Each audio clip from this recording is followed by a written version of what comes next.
Welcome back to another episode of Crithit. This is more of a coffee break, being a bit of a podcast, but we're today going to be talking about devs, depression, and, well, how they deal with it. So, I'm Arlyeon, your host, along with Shrimp, Hey. and we have a pair of guests today. You might be familiar with one of our prior interviews, but we have Colin of Me less than three? Melessthanthree, but I was trying to Yeah. find the game first. Oh, yeah, sorry. Hi, I'm Colin. I made Luca, or am making Luca. Hey, Phil here. Skyborn and Echoes of Etheria. Beautiful, thank you. So to kick this one off, I've heard this actually mentioned a number of times across the indie dev community, honestly, is that it is frequently a struggle to maintain mental health while doing, like, just what composes game development. And that's even without there being anything, like, pre-existent in the way of depression or other stresses. So I was wondering if either of you had any insight that you wanted to share into that, or just talk about that.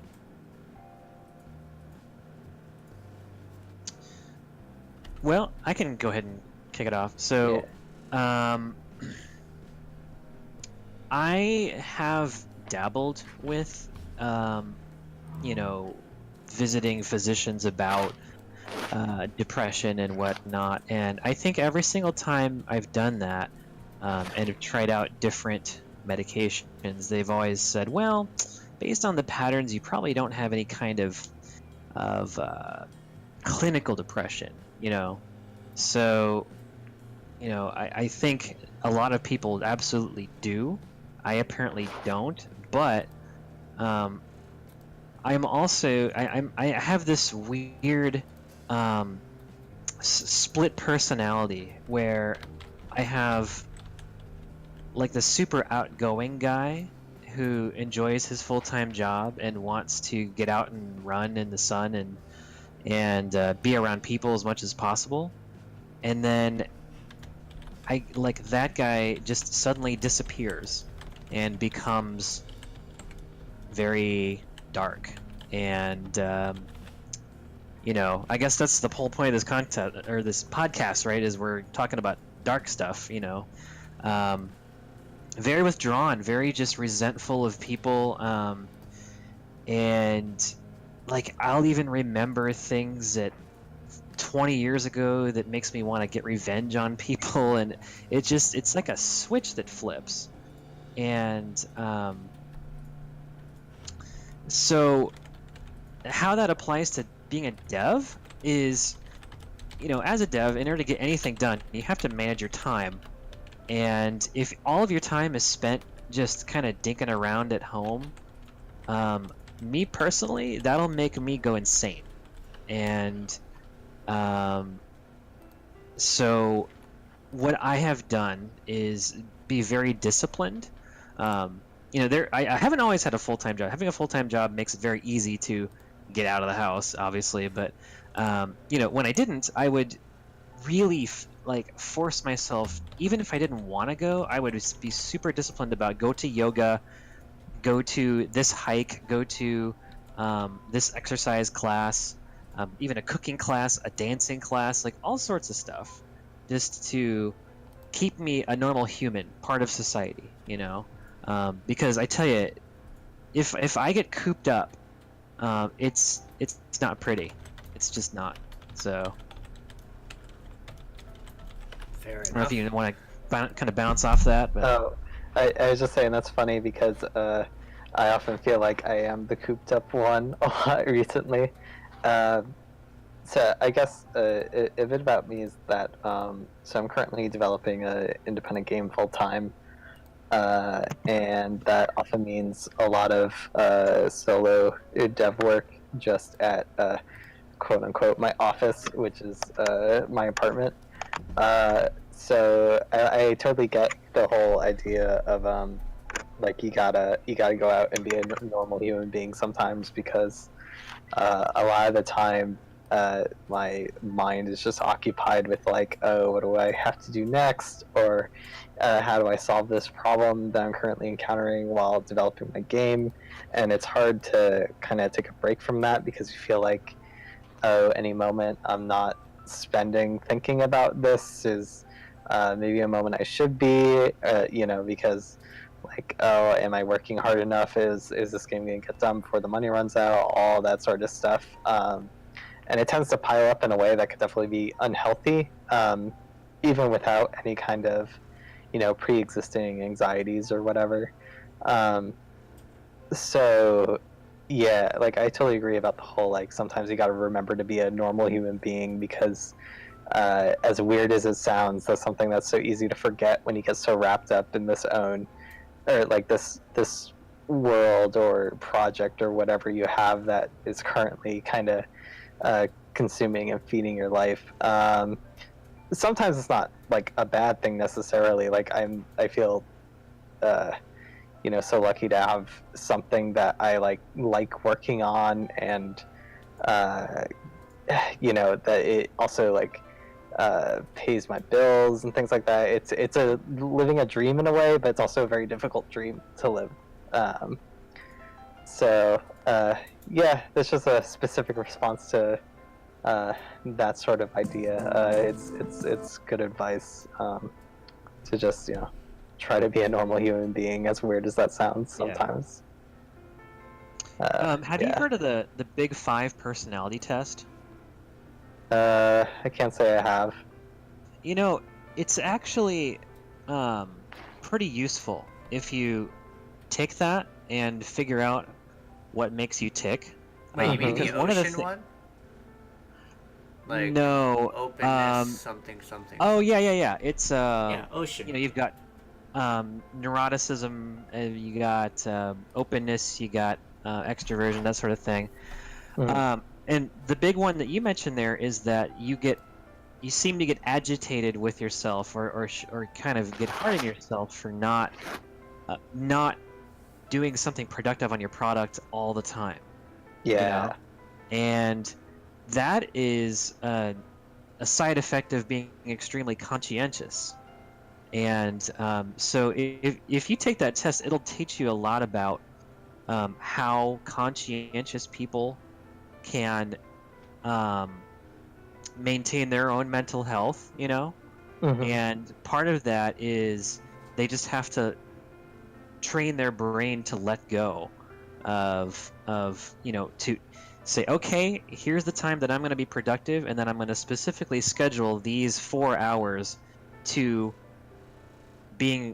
leisure time, So yeah, that's definitely something I've tried to get better at, and it reminds me of so I'm a few years removed from this now, but my last year in college, I was seeing a therapist mostly to try to get a hand on my anxiety, which was like especially bad around that time, and like the big thing I remember getting out of that whole experience was like just learning like what mindfulness is, and the whole idea of learning to live in the moment when you need to, because one thing that I would get really wrapped up about, and it like kind of goes with what I was saying, was like getting nervous about things that like haven't even happened yet, or things that could go wrong, or stuff like that. Like I was working on a thesis project kind of similar to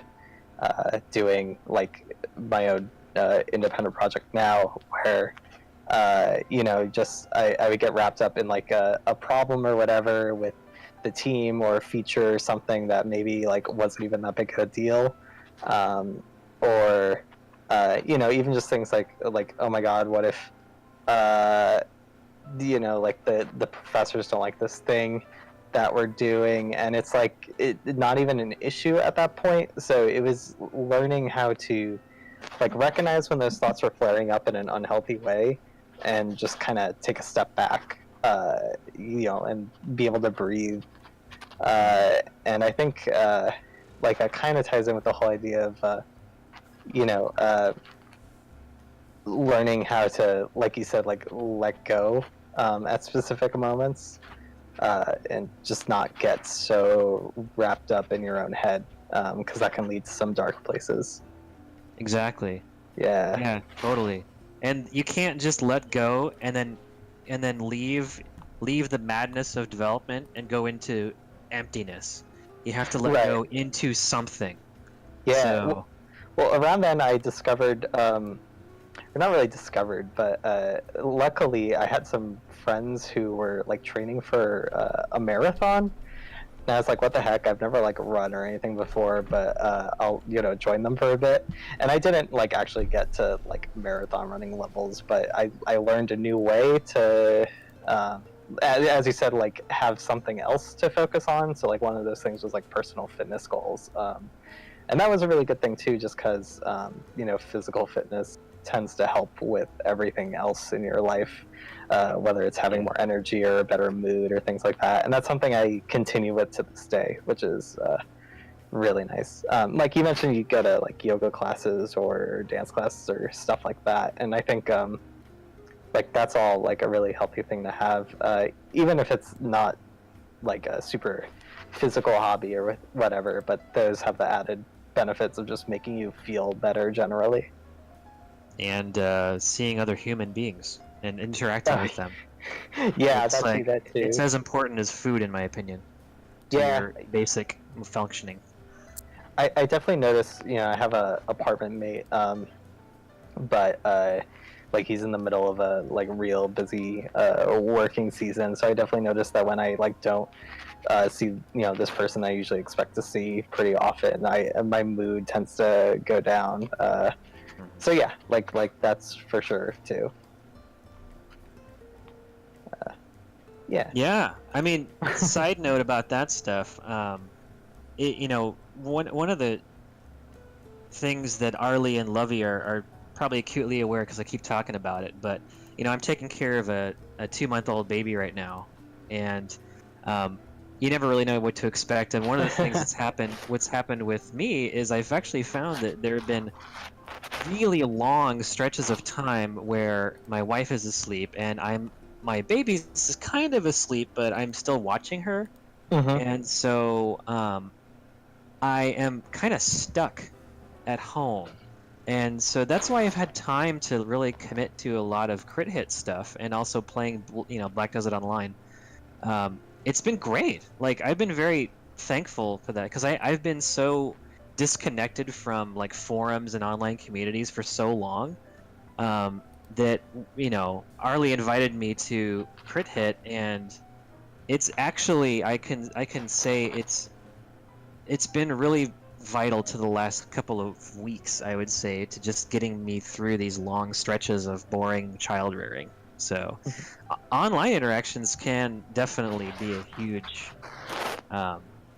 positive for your mental health. So, Yeah, ironically, like I'm kind of happy about that too. In that I've definitely like made online friends through like Discord or whatever, which was like not something I've ever done before. Like I was mostly like a lurker on like forums and stuff, mostly just because I felt pretty shy about it all. So yeah, like I totally get that. And even things like like social media like Twitter can usually be like pretty bad, especially with like harassment or other things that will definitely negatively impact you. But I've found that like finding people that you trust and like listening to or whatever, even through there, can be super helpful, especially as an independent developer, because like, oh my god, there's so many of us and we're all just trying to make it. And that can be like a good and a bad thing, but I think like it's been a overall positive meeting other people like me through that, in that way. that's so. Yeah. What you just said, can we expand on that? Because you just said, everyone else out there, they're doing the same thing as you. They're just trying to make it, and it can be a good and a bad thing. Mm-hmm. That made me think immediately of the RPG Maker community. I don't know if you've. Yeah. Oh boy. So I don't have any experience with the RPG Maker community, but I know our hosts might, so I invite them to also join in. I have a different experience there, but that's because when I was part of that community, I was a QA. Like a thing I've done on and off for like since I was 17, so like close to like a decade and a half now, was testing out games. And I used to be a lot more active there, but that wore down over the years. But my experience wasn't quite as bad because I never had anything directed at me, because I was not entirely an outsider, but I was generally just... It's not like I was putting anything forward that was going to ever get torn apart, because I was going through people's games, finding what did and didn't work, and then I just sort of provide helpful advice, the etc. But I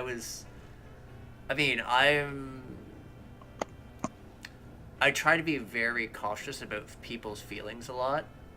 So I think I'd like to think that I was always pretty helpful and friendly in the way I posed feedback. But that's, well, not entirely the norm. Oh, you can... Well, touch on so that. here it is. You are playing a support role, and when you have a lot of people that are part of a community that are all trying to scrape and claw for what little attention they can get out of the world, people like you are pure gold, because you're part of the community, but you're not competing for that tiny slice of pie, No one shits on the supports. Right, yeah. So not only are you offering direct support because you're doing QA and feedback, but you're also just providing a spectator, that's informed about games because you like to play RPGs, and so your opinion counts a lot, So, yeah. As far as I was just gonna say, I feel like it's very similar to how game developers kind of see like press or YouTubers or streamers, stuff like that. Like people who kind of help them out without necessarily competing for their attention. Right. Yeah, and so Colin, when you said, it can be a good and bad thing, why don't I let you expand on that? What you mean by that? Oh, and then I'll just jump off it. Well, okay, so there's a lot of places it can go from here, right?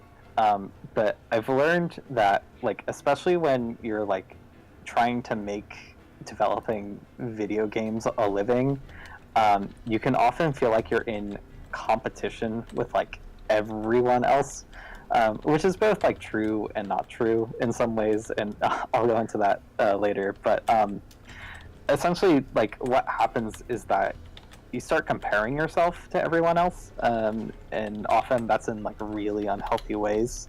Yeah. Especially because like someone else's success does not necessarily mean your failure, right? Like, if you... Extremely true. Yeah. Yeah.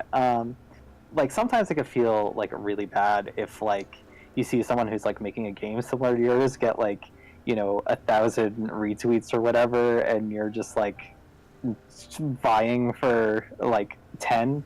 But like I definitely remember feeling stuff like that when I was first like starting on this project that I'm currently on.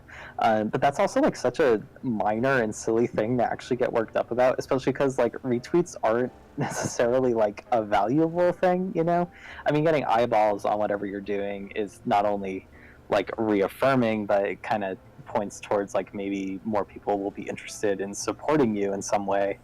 But like really it's a marathon, and one moment like that is not really as life or death as sometimes like my own anxiety could have made it out to be.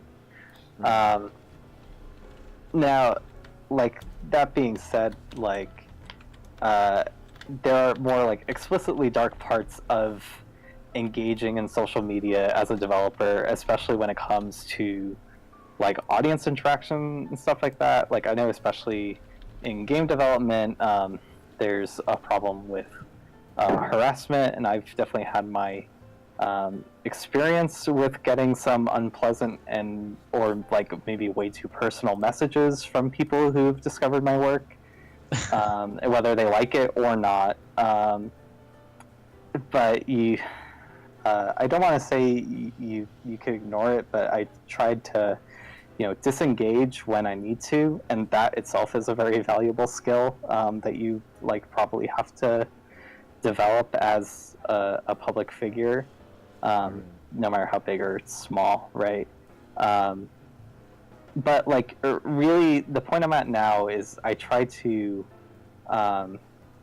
just look at the communities or the people that I've engaged with or maybe affected in some way, and like see those all as a positive that keeps moving, or like that keeps growing. And anything else, I just gotta try to not let it get to me, even when it's like, oh, like you didn't get on some silly list or whatever on a website, or other things like that. That when I say it out loud, it seems so silly that I ever got upset over something like that. Or like, can I have one more anecdote? I feel like I've been talking for a while, but so I saw some people a few days ago. I'm not going to name any names because I don't want to call anyone out. But they like wanted to try like some like text games I had made, and I guess they didn't get the memo that there were text games. And someone, like one of them said like, I didn't really get this. It felt like there was like a super long text intro to a game that never came, and I was like, oh wait, that's not quite right, and that made me feel like really crappy, and like doubted myself for a bit. I like remember messaging a friend. I was like, oh my god, like what I'm making is shit. No one's gonna get it. But sorry, am I allowed to curse on here? Go for it. Okay, cool. I mean, at worst, we'll just bleep it out if it's in trouble. Yeah. So, and then like, not even like an hour after that, I realized like, wait a minute, it's okay if someone doesn't like your thing. Like, it doesn't mean that what you're doing like doesn't matter or isn't valuable. It's just like maybe you just didn't connect with them, or they weren't like the right audience, and you just have to realize that like not everyone is gonna like you or your work or whatever, and that's not a personal like it's not personal, right? Especially when it's over the internet with like total internet strangers, even though it can feel hyper real because like the internet isn't fake, it's just another way that we talk to each other. Just to clarify for a second, so they had trouble with, I take it was one of the sacrament things? Yeah. Those are practically like visual novels, like kinetic novels. Yeah. So, right. I mean, them being like, man, just like a text adventure with a game, like, look at the genre of what you're playing, maybe. Yeah, I mean, it's fine. It's fine. It's fine. I mean, it's all good and fine not to have a genre you like. I always find that weird when people go into a genre knowing what it is, and they're like, what is this? Well, it's funny, I had some people play with Luca a bit ago, like informally, and I remember one person got so angry that like there was fighting in the game because it was like a very like visually distinct style that like they thought like, oh, it's like just like an artsy like passive experience. So that one it was a bit easier for me to get over because it's like, oh yeah, there's like certain preconceived notions that people will take into your work, and it's not like, sometimes it's not your fault, or it's not something that you could necessarily fix, right? And like that's, you got to know when it's okay to just be like, yeah, that's fine. You can always just click on the reviews of the person and see that they had the exact same thing to say about every other game. That helps. Oh god. Well, you have experience dealing with Steam, which I have not had experience with yet. So I gotta imagine that's like a whole other world of issues potentially. Actually, it's been pretty great. I have plenty of negative reviews on Skyborn, and they're all actually, most are pretty legit. I will say that, and I think it deserves to be said that, I'll try and make this short history of the RPG Maker community. So, the first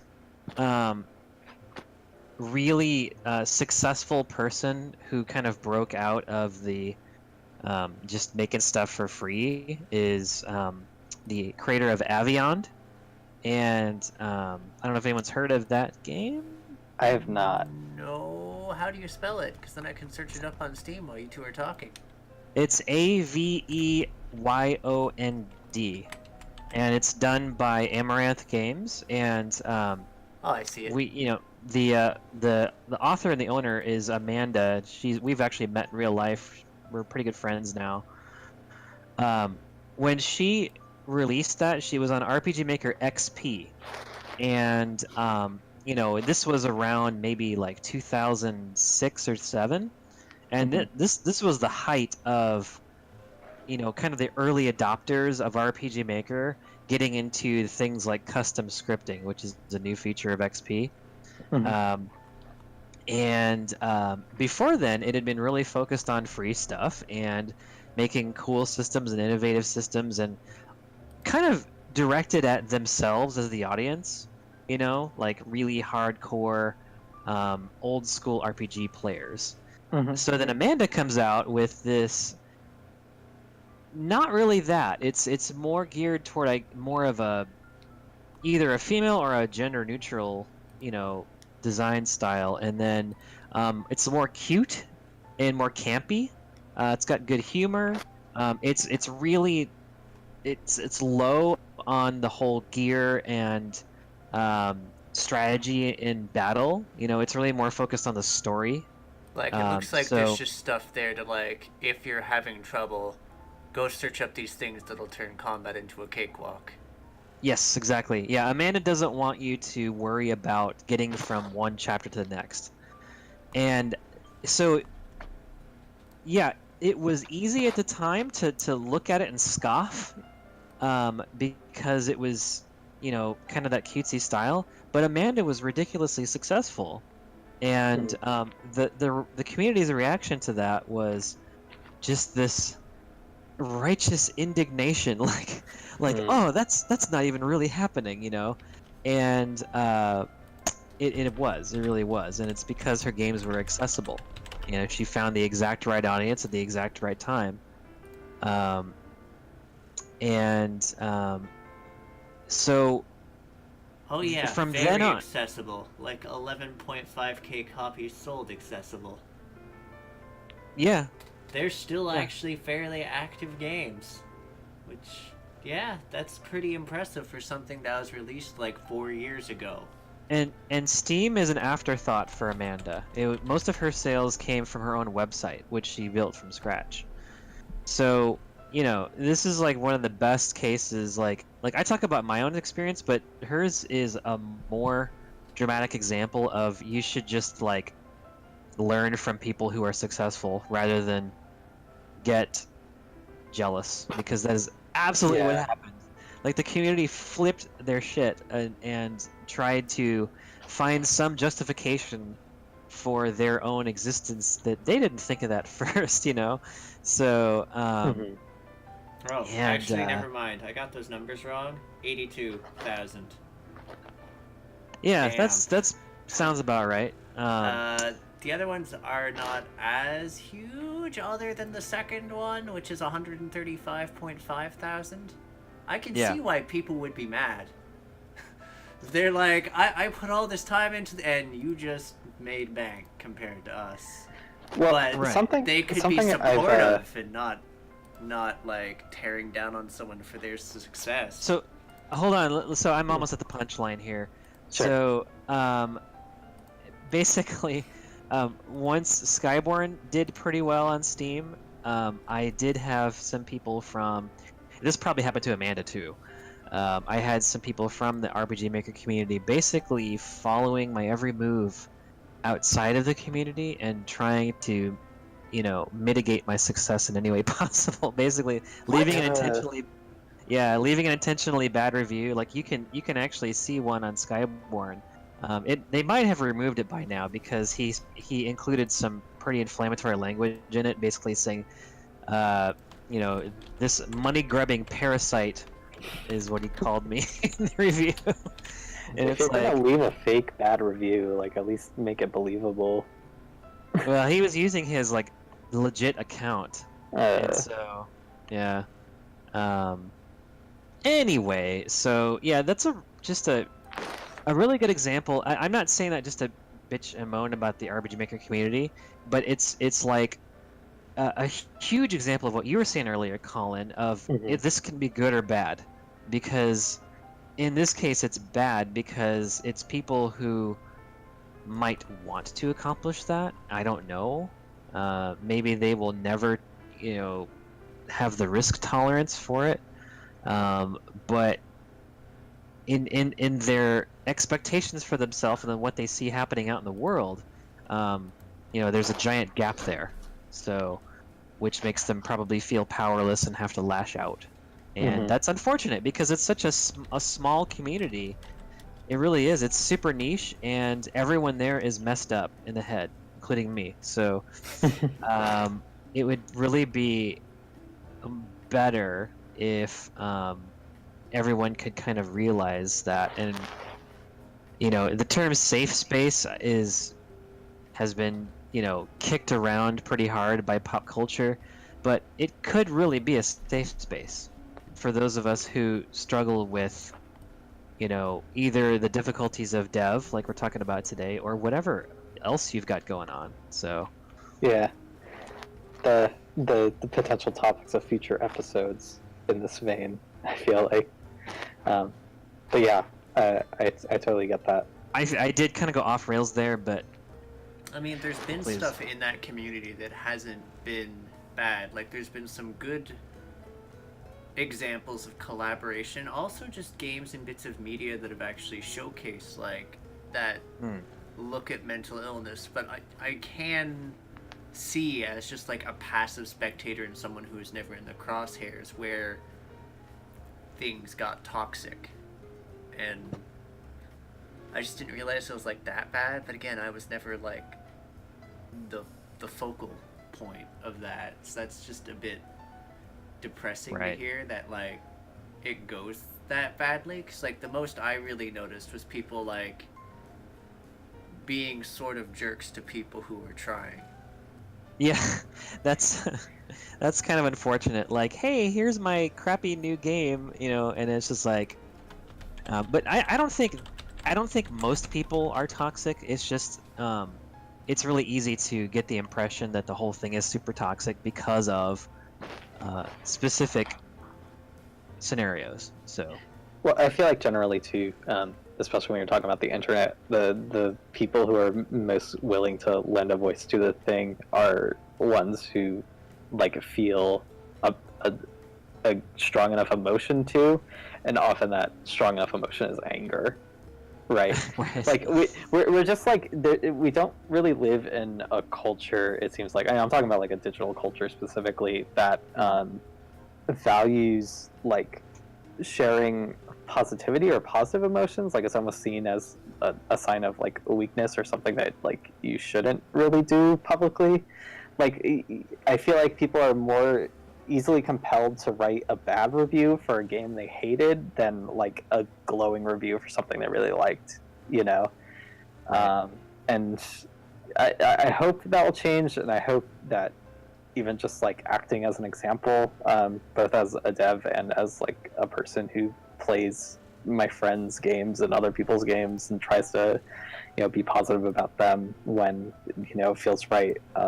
Like hopefully we can all change that slowly, but that's a much bigger issue than I think what we're specifically talking about here. well, that's like humans, because Yeah. if you ran a restaurant, you would find that you have 100 customers, 99 of them are perfectly satisfied, and then one of them is so pissed off that it makes the whole thing look like you're a complete failure. Yeah, and feel like one probably. Yep. It's funny that we started talking about like personal struggles, both like in dev and otherwise, and then it came back to like, oh, but also it's super difficult being a game developer as a person who interacts with a bunch of people, either directly or indirectly.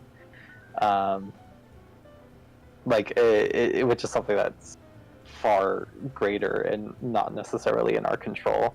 But I think we could definitely control certain aspects of how we respond to stuff like that. Yeah. Which is maybe the positive part. Who knows? I need to be better at that. Yeah. It's hard. It's hard when someone looks at something that you like poured your heart into and it's just like, or worse, you know? I remember I had a writing teacher once say that like writing is super difficult because it's like pulling your heart out of your chest and putting it on a table and then having people look at it. Like it's just something that feels like that could feel gross and uncomfortable. Not even for how people will respond to it, but how they might respond to it. Which again goes back to like myself talking about my like own anxieties about worrying about things that aren't even issues yet. You just gotta